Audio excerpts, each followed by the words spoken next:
Hello and welcome to the Hobby FC show. And today we are talking about card shows. That's right, ladies and gentlemen, card shows. Now, if you're completely new to the hobby, you might be thinking, what is a card show? Like, is it where you go and buy gift cards for people? Is it where you go, for birthdays and such? No. The whole hobby landscape has completely changed, I'm afraid, from when we were kids, because we all remember the days you go to the off license, you buy a pack, and you were happy for at least a couple days. But now, in this world we live in, that's not the case anymore. Card shows are where people actually come together and trade cards and talk to each other and build a community. And can I say it's one of the best places on earth. But when I was starting my journey into recollecting cards and actually understanding the modern market, hearing the idea of a card show and going to places where I thought experts would be, like, would I feel welcome? Would I feel like I don't know anything? Would I feel an imposter syndrome to be there ahead of anybody else? Don't worry, because you're not the only ones. If you've had any of those thoughts, I was the same, and I've got a few tips and tricks on how you can get better when you go to your first card show, your next one, or if you're a veteran, get in the comments and share what you've learned as well, because that's what this is about. Hobby FC, above all else, is about building a community of collectors and to help us all learn, collect, and grow in the right way. So if you're new, make sure you follow wherever you're watching this, wherever you're listening, and get involved in the comments, and let's grow together. Now, card shows, it's exactly what it says on the tin. Just imagine that you're going somewhere where there are other collectors, where there's other buyers, and there's just cards everywhere. I really wish that I could maybe talk to some of the organizers of the card shows I've gone to and say, how many cards do you think are actually in this vicinity at the moment? Because the numbers boggle my mind. And what's better about it, especially in the UK, is that card shows are becoming more prevalent and they're getting better. In the US, you've been spoiled. If you're watching this from the US, you have been spoiled, and you know you have. You have card shops everywhere. You have content creators who tell you when and where to go. You have shows every single week in loads of different states. I think there was 1 week last year where there were 15 card shows going on at the same time. Why? I mean, I know why, because it's an incredible thing to do, but the fact that you have so many and only the UK are starting to wise up to it, not only is that a bit annoying for us, but it represents a really good opportunity for anyone who's in the UK and mainland Europe, really anywhere outside the US, to get involved a little bit more and to really establish yourself within your local communities. And there are so many opportunities in which you are going to be able to do this, because whether you're a seller, whether you're a buyer, card shows present an equal opportunity platform for you to not only learn and engage with people, but to also get what you're there to get. But that is a very key point, to get what you're there to get, because there's a couple of key tips that I want to share with you. And I'll be very honest, I made some very big mistakes going to my first few card shows. Frankly, I went to one last week and I made the exact same mistake. So do as I say, not as I do. Our parents have all said that. You just need to do that too.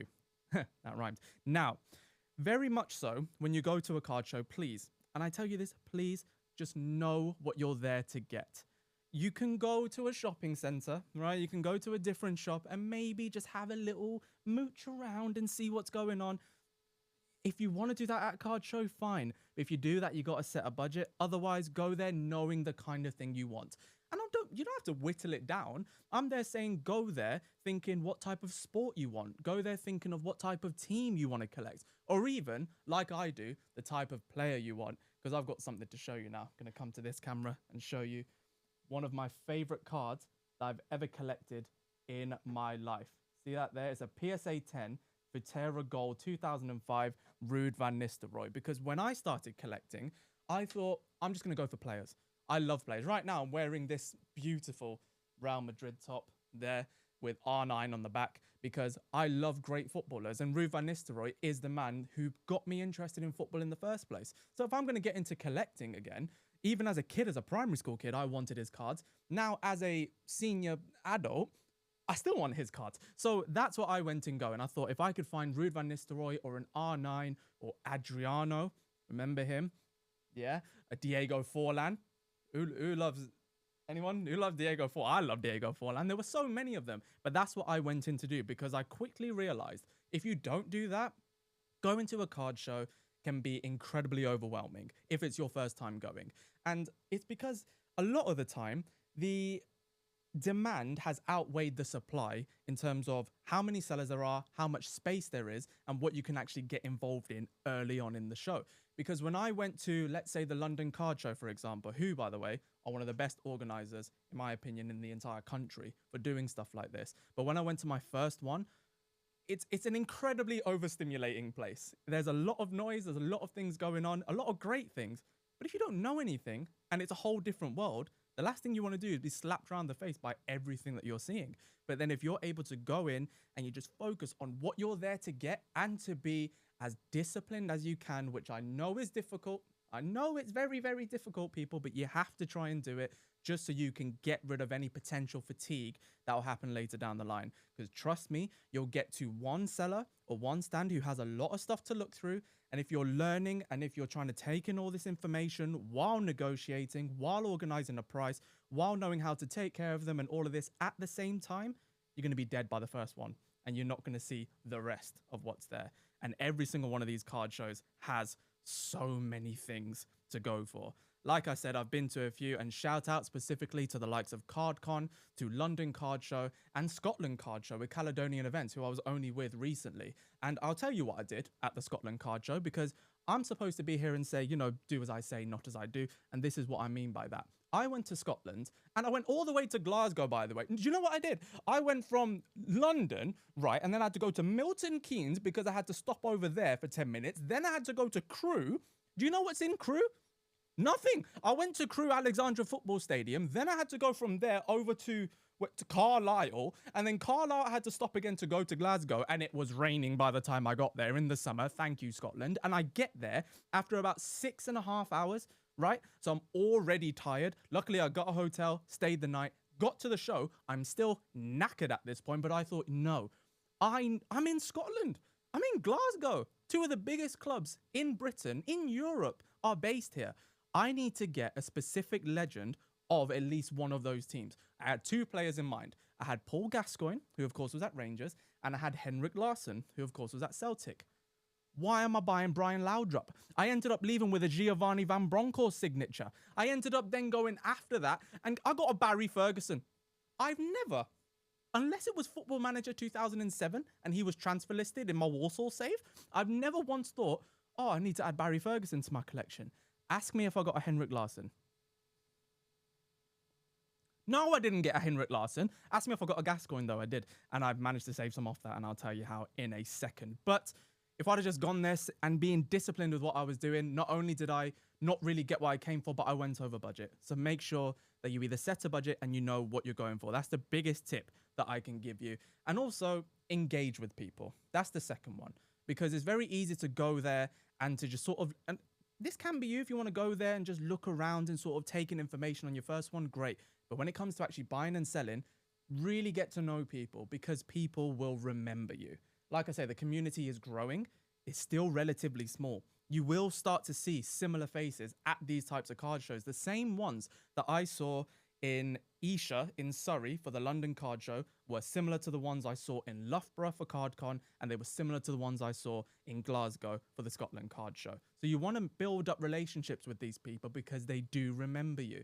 And if you can present yourself as how you want to be presented as a person who just wants to learn, is growing, or even you want to sell yourself and things like that, it's one of the best communities in terms of learning for you. And I know this myself. I've done football content for the last 2 years. I've done comedy content before that. Hobbying is something that I got into relatively recently compared to those, but no one did I speak to that looked down on me for that. They all took me under their wing and taught me as much as I needed to know because I asked the right questions. And those types of things are, can you tell me how you got started? Can you tell me how you grew your collection? People are very open with information in this hobby world, which is really surprising when you think about it, because there aren't too many different industries where you can say, you go and ask them a certain question and they will give you the answer that you need. And everyone I've met, honestly, we're going to hope to get them on the show at some point. I've got some of you in mind. Some of you I've reached out to. You, check your DMs.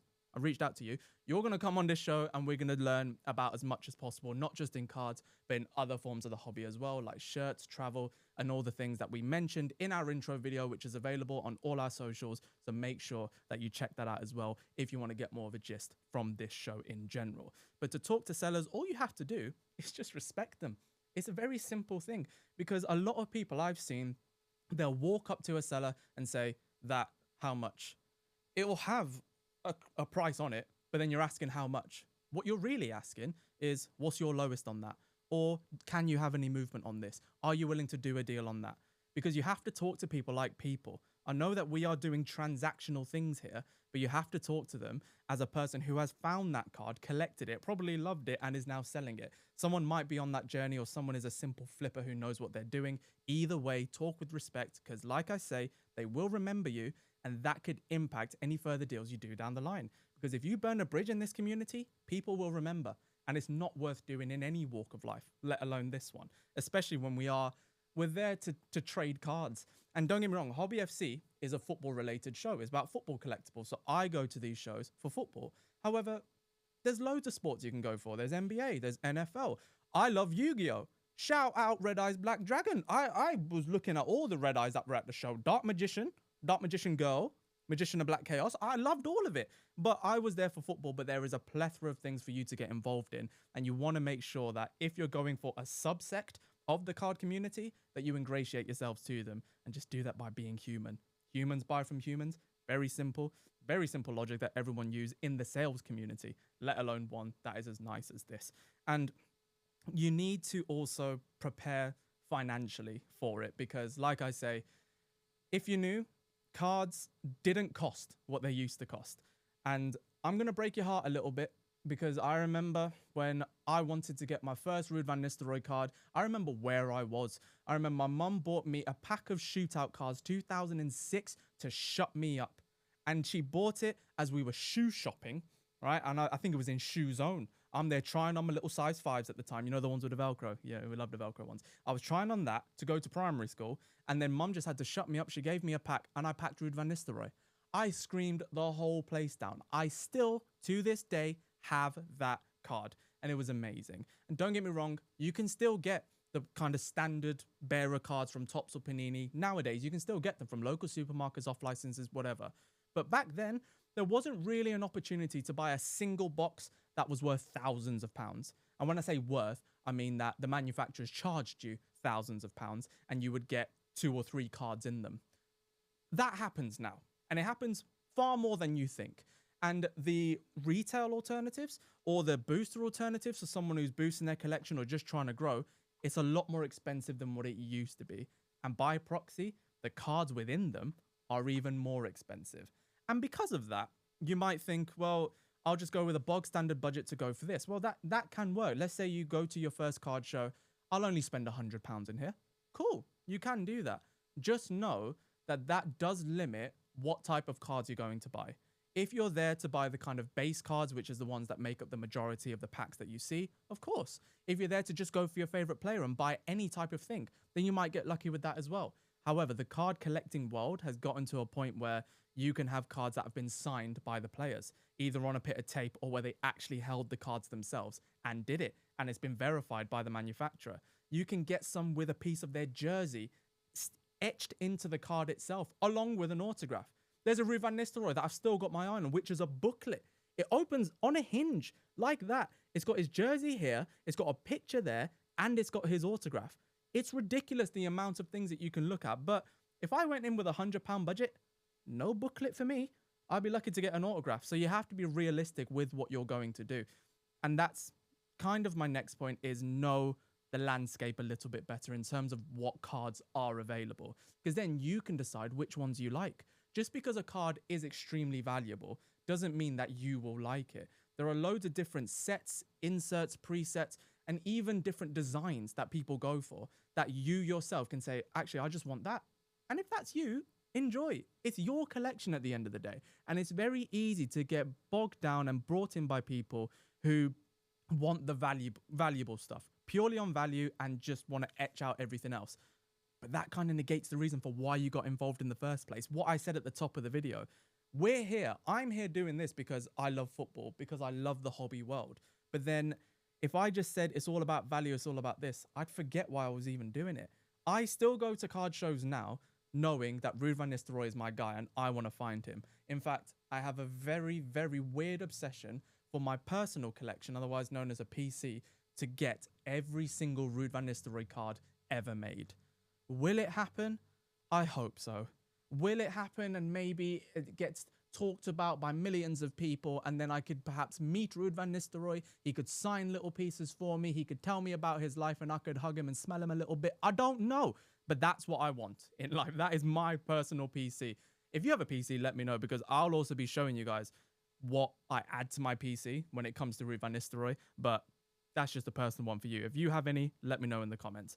But you have people who go for their personal collection, right? The PC. Then you have people who are just generally collecting because they like to hoard a few of their favorite things. No problem with that.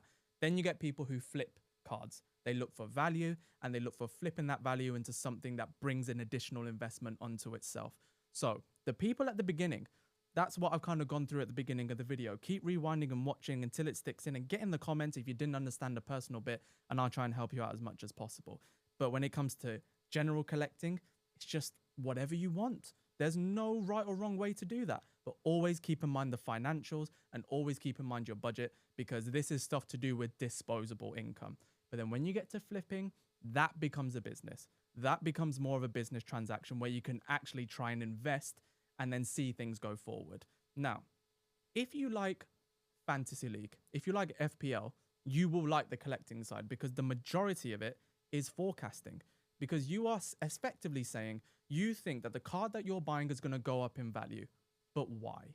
So you've got to think, are you going to buy a player who is breaking through this season or you predict to break through this season and all of a sudden it's going to be incredible?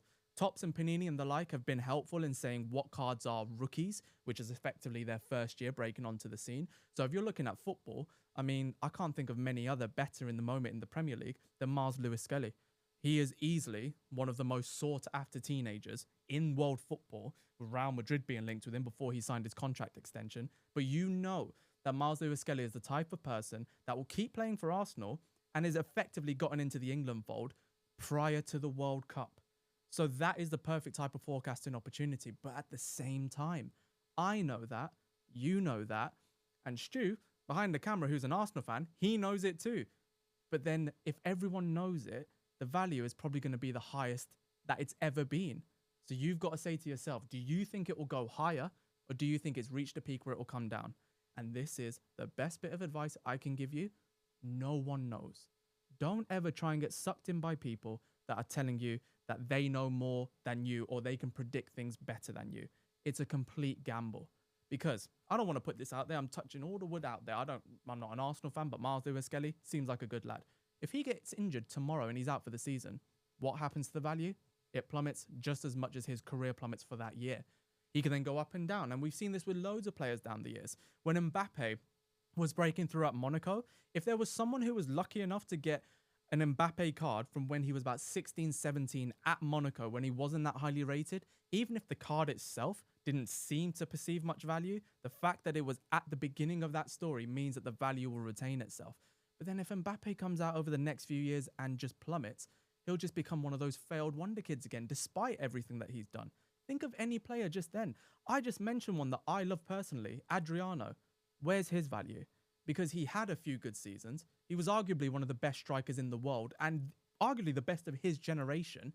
And yet his has plummeted because even though 5 or 6 years of dominant footballing ability, the rest of his career fell off. We all know why and the sad reasons as to why, but value does not keep up with that and the world keeps going round. If money makes the world go round and the world continues to spin, it's going to continue going no matter what happens. So you do have to be very careful of that when flipping cards, but also there are ways to ascertain the immediate value of cards and to see if there's an opportunity to flip it even as quickly. So I just gave you the example of buying a rookie and hoping they do well, which is kind of the beaten and trodden path for most people when collecting.